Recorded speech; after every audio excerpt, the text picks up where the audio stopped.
Itachi बाबा की बात सुनकर गांव के लोग रात में डर की छाये में जैसे तैसे सो रहे थे। तभी अचानक पूरा गांव धुएं से भरने लगता है और उस धुएं के बीच वही गाना गूंजता है और धुएं के अंदर से बाहर आती है गुड़िया। बाहर निकलते ही गुड़िया जोर जोर से हंसने लगती है। उसकी हंसी की गूंज सुनते ही पूरा गांव जाग जाता है और सब लोग डर के मारे चीखते हुए इधर उधर भागने लगते हैं।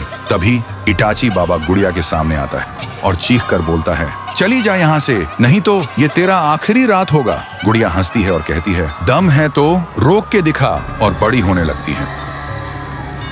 फिर आंखों से लाल लेजर निकल के गांव वालों पर सीधा हमला करने लगती है। इटाची बाबा भी गुड़िया को रोकने के लिए अपने मंत्र से हमले छोड़ता है, लेकिन उसके कोई भी हमले गुड़िया पर असर ही नहीं कर रहे थे। फिर इटाची बाबा अपना सबसे शक्तिशाली हमला करता है, लेकिन वह भी गुड़िया के सामने बेअसर पड़ता है। उधर गांव वाले डर के मारे घुटनों पर गिर जाते हैं और चीख कर पुकारते हैं, हमें बचाइए। तभी आसमान से एक तेज रोशनी गिरती है और उस रोशनी के साथ आते हैं पीहू और थुंग थुंग थुंग साहुर। गांव वाले घबराकर चीखते हैं, हमें बचाइए, वो गुड़िया पहले से ज्यादा शक्तिशाली होकर लौट आई है। तभी इटाची बाबा घायल होकर पीहू और साहुर के पास आता है और बोलता है, उस गुड़िया को आप दोनों की कोई भी शक्ति रोक नहीं पाएगी। दोनों पूछते हैं, पर तुम कौन हो? इटाची बाबा कहता है, अभी यह सब का टाइम नहीं है। पीहू चौंक कर पूछती है, तो फिर हम क्या करें?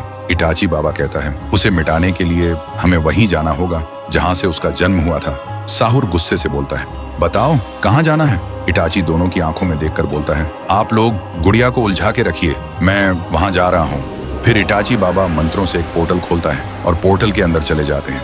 फिर पीहू गुड़िया को रोकने के लिए आंखों से आग छोड़ती है, लेकिन गुड़िया को कुछ भी नहीं होता। साहुर भी गुस्से से गुड़िया को बीच से फाड़ देता है, लेकिन गुड़िया तुरंत खुद ब खुद जुड़ जाती है और हंसने लगती है। उधर इटाची बाबा आह्वान मंडल को मिटाने के लिए मंत्र करता है, लेकिन मंडल मिटने के बाद भी खुद ब खुद वापस बन जा रहा है। फिर इटाची को समझ आता है, ये काला जादू और बुरे खून से बना है, अब इसे मिटाने के लिए अच्छा खून चाहिए। फिर इटाची बाबा आह्वान मंडल के बीच खड़े होकर मंत्र करने लगते हैं। तभी उसका पूरा शरीर अचानक फट जाता है और उसका लहू पूरा मंडल ढक देता है और पल भर में ही आह्वान मंडल मिट जाता है। इधर गुड़िया चीखने लगती है और छोटी होने लगती है और देखते ही देखते धूल बनकर हमेशा के लिए मिट जाती है। पीहू और साहुर की आंखों में आंसू आ जाते हैं, क्योंकि उन्हें समझ आ गया था इटाची बाबा ने गांव को बचाने के लिए खुद को कुर्बान कर दिया। फिर साहुर गांव वालों से बोलता है, इटाची बाबा को कभी मत भूलना, उन्होंने अपनी जान तुम सबके लिए दे दी। फिर पीहू और साहुर भी सबको अलविदा कहकर गांव से चले जाते हैं।